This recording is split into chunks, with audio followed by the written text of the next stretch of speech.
Au nom du Père et du Fils et du Saint-Esprit. Amen. Disposons-nous à cette prière avec la parole de Dieu.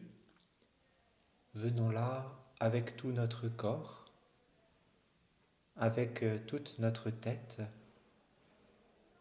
avec tout notre cœur.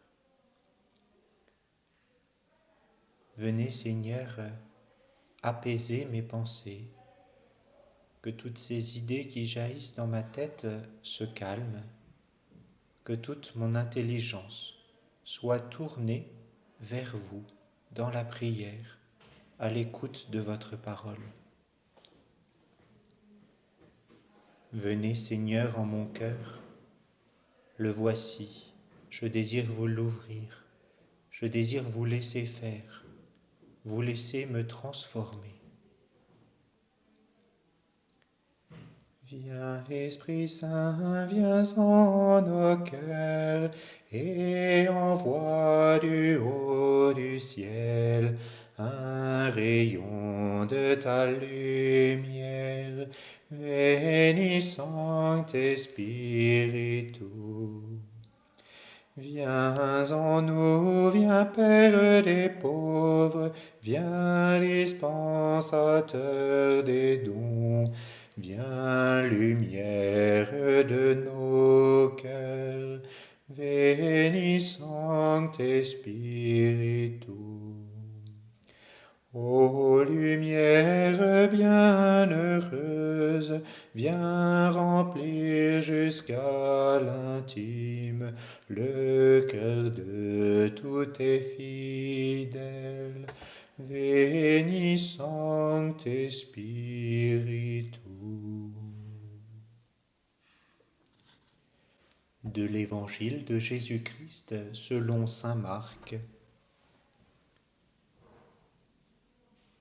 Commencement de l'Évangile de Jésus-Christ, Fils de Dieu.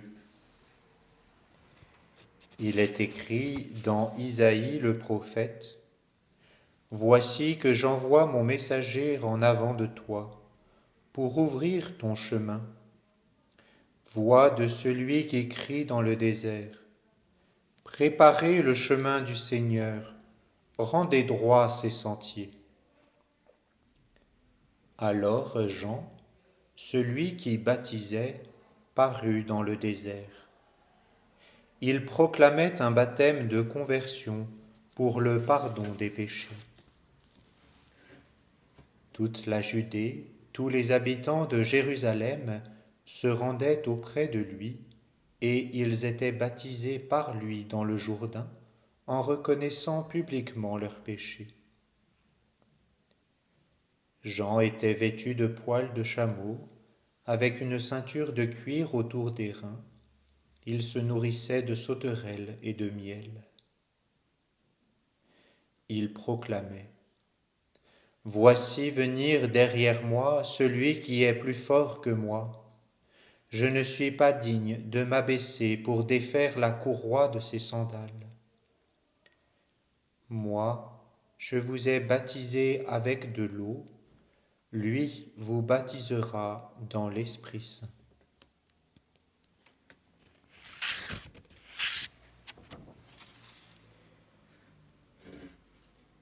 Nous voilà donc au tout début de l'évangile de saint Marc. Et dans ce passage, aujourd'hui, nous avons deux petites parties. Un titre, qui est le titre de l'œuvre que saint Marc écrit, et puis ensuite, on nous présente Jean-Baptiste, qui il est, sa mission et l'action qu'il mène. Alors je vous propose de tout simplement suivre ces deux étapes, regarder quel est le titre de l'évangile de Marc, et puis ensuite aller voir qui est Jean-Baptiste. Le titre, dans un texte, il essaye de résumer l'essence du texte. Et Marc est très fort dans cet exercice. Il nous dit que Jésus est le Christ et qu'il est le Fils de Dieu. Alors le Christ, c'est le mot grec qui est la même chose pour dire Messie. Mais Messie, c'est le mot hébreu. Donc Jésus est le Christ ou bien est le Messie, c'est la même chose. Et dans cette toute petite phrase, Marc donne finalement le plan de son évangile. Il va prendre 2 temps dans son évangile. D'abord, il va nous dire que Jésus est le Messie attendu. Et ensuite, il va nous dire que Jésus est même Fils de Dieu.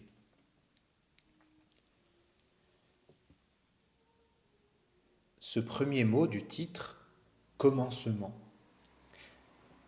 Il y a d'autres commencements dans la Bible, et notamment le tout premier mot de la Bible, au commencement, le Seigneur Dieu créa. Cela nous rappelle que ce que Marc va annoncer, ce n'est pas rien. Il y a là un nouveau départ, un renouveau complet. Les jeunes diraient, c'est du lourd qui va sortir derrière ça. L'évangile, c'est un mot grec aussi. On a décalqué le mot grec en français, mais si on avait traduit le mot grec en français, on l'aurait traduit par bonne nouvelle. Et la bonne nouvelle, c'est un événement marquant qui va marquer toute l'histoire. C'est cela qu'on annonce. Et puis enfin, ce mot Messie ou Christ, soit en grec, soit en hébreu, eh bien, c'est l'envoyé par Dieu. Celui qui reçoit pour mission de Dieu de conduire le peuple, d'installer le royaume de Dieu au milieu de son peuple sur la terre. Donc, cet envoyé, il est fils adoptif de Dieu. Mais Marc ira plus loin, il nous montrera que Jésus est vraiment le Fils de Dieu, comme le dira le centurion quand il verra Jésus mourir sur la croix.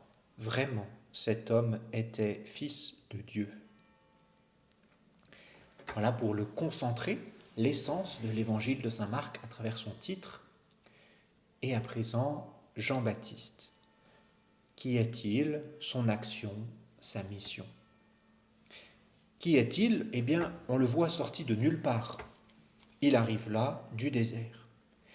Il est décrit comme quelqu'un d'ascétique, vêtu de poils de chameau, qui se nourrit de sauterelles et de miel. Venant du désert, il est probablement ermite, il vit probablement tout seul, au milieu de rien. Son action, c'est de baptiser. Pareil, baptiser, c'est un mot grec qu'on a décalqué. S'il fallait le traduire en français, on dirait plutôt plonger, immerger. Et donc, c'est une action qu'il pose comme un symbole, comme un signe d'une purification, de l'eau qui lave notre corps, de l'eau qui vient laver le péché, la repentance que les gens viennent prononcer. Mais ça ne reste qu'un signe où les gens montrent leur bonne volonté pour aller vers Dieu.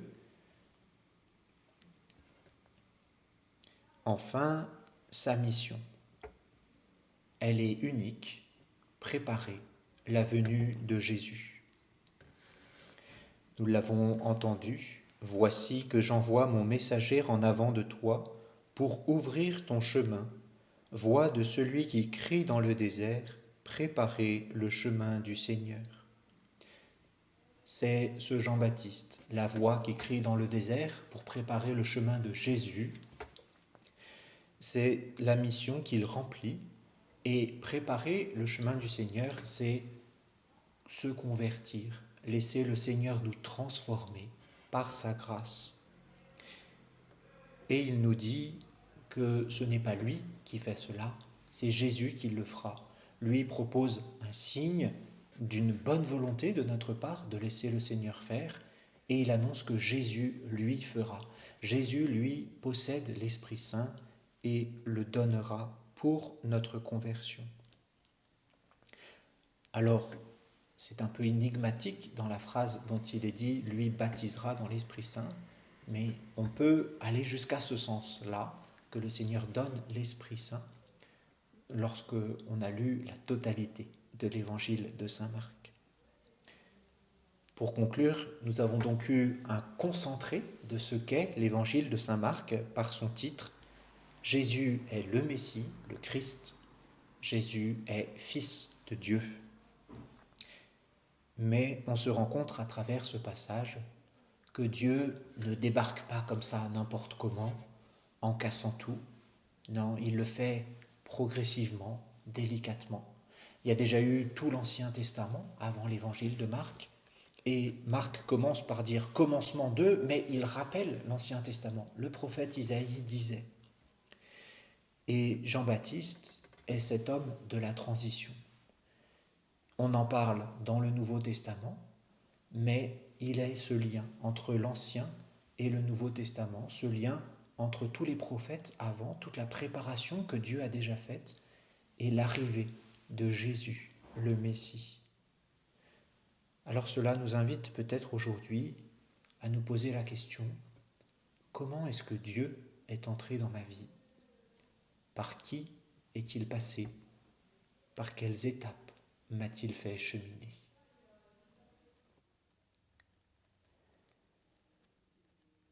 Venez, Esprit Saint, remplir les cœurs de vos fidèles et allumer en eux le feu de votre amour. Jean, celui qui baptisait, parut dans le désert. Jean était vêtu de poils de chameau, avec une ceinture de cuir autour des reins. Il se nourrissait de sauterelles et de miel sauvage.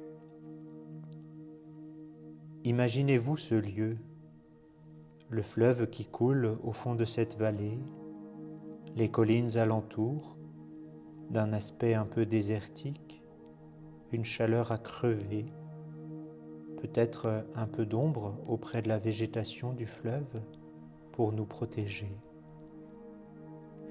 Et là, au milieu, cet homme atypique qui vit par là. Regardez ses vêtements. Il était vêtu de poils de chameau, avec une ceinture de cuir autour des reins. Promenez-vous dans ce lieu, imaginez-le, observez ce lieu et cet homme.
Toute la Judée, tous les habitants de Jérusalem se rendaient auprès de lui, et ils étaient baptisés par lui dans le Jourdain, en reconnaissant publiquement leurs péchés.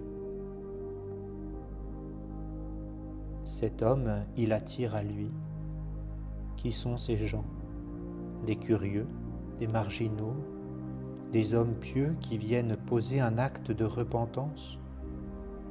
Des chefs religieux regardant d'un mauvais œil ce nouveau leader spirituel?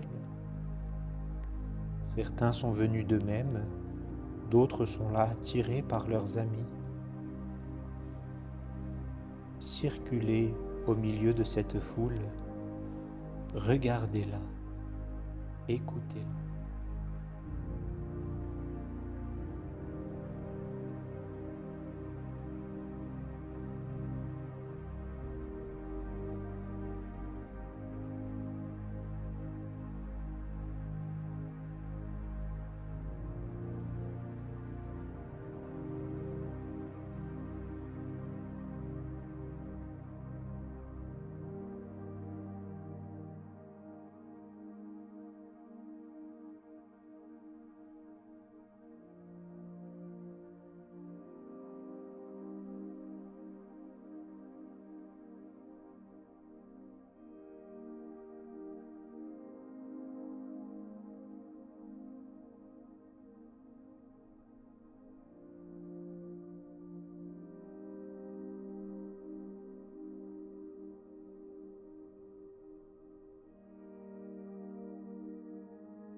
demandez au Seigneur une grâce, peut-être celle qu'il vous montre ce qu'il veut convertir en vous pour préparer sa venue.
Il proclamait un baptême de conversion pour le pardon des péchés.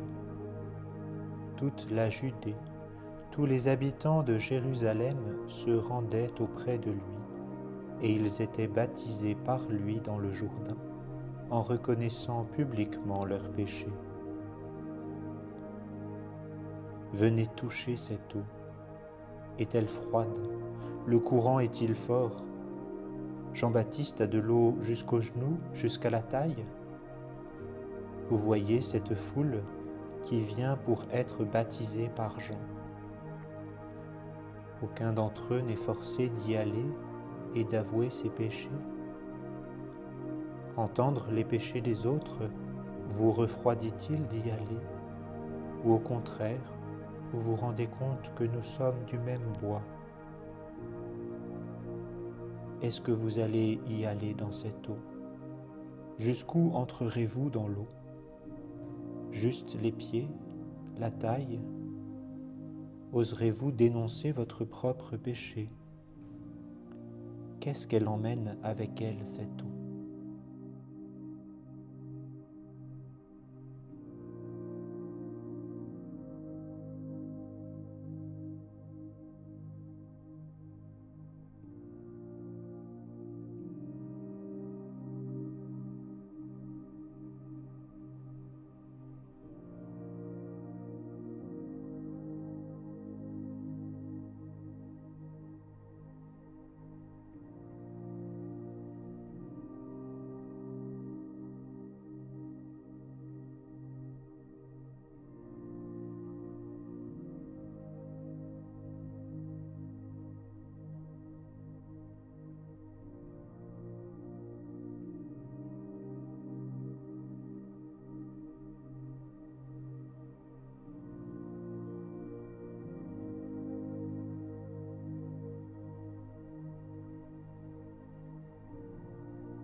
Et en sortant, que se passe-t-il?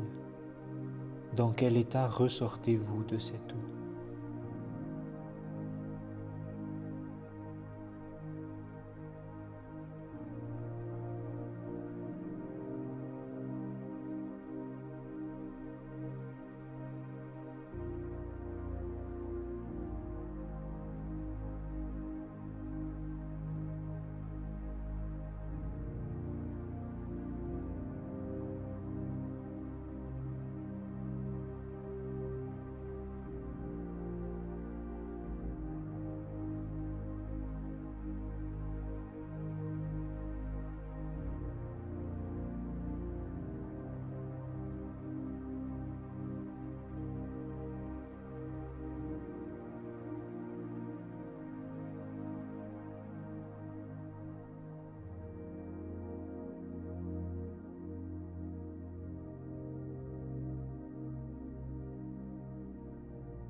il proclamait : « Voici venir derrière moi celui qui est plus fort que moi.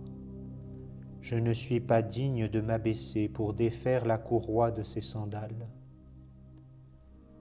Moi, je vous ai baptisé avec de l'eau, lui vous baptisera dans l'Esprit Saint. » Écoutez cette voix puissante qui crie : « Il est puissant celui qui vient, il donne l'Esprit Saint. » Laissez ces mots entrer dans vos oreilles, monter à votre intelligence, descendre dans votre cœur. Jean-Baptiste n'osait même pas se prosterner aux pieds de Jésus pour faire le travail de l'esclave, défaire les chaussures de son maître. Et vous, entendez-vous ce que dit Jean-Baptiste ? Oseriez-vous cette proximité avec Dieu ?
À présent, laissez monter vers Dieu la prière qu'il vous a inspirée par sa parole. Cette simple prière avec vos propres mots. Parlez à Dieu comme un ami parle à son ami.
Maintenant, plongez dans le silence, contemplez Dieu, laissez-vous aimer.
Notre Père qui es aux cieux, que ton nom soit sanctifié, que ton règne vienne, que ta volonté soit faite sur la terre comme au ciel. Donne-nous aujourd'hui notre pain de ce jour. Pardonne-nous nos offenses, comme nous pardonnons aussi à ceux qui nous ont offensés. Et ne nous laisse pas entrer en tentation, mais délivre-nous du mal. Au nom du Père et du Fils et du Saint-Esprit. Amen.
rassemble tous ses enfants, les conduit sur les chemins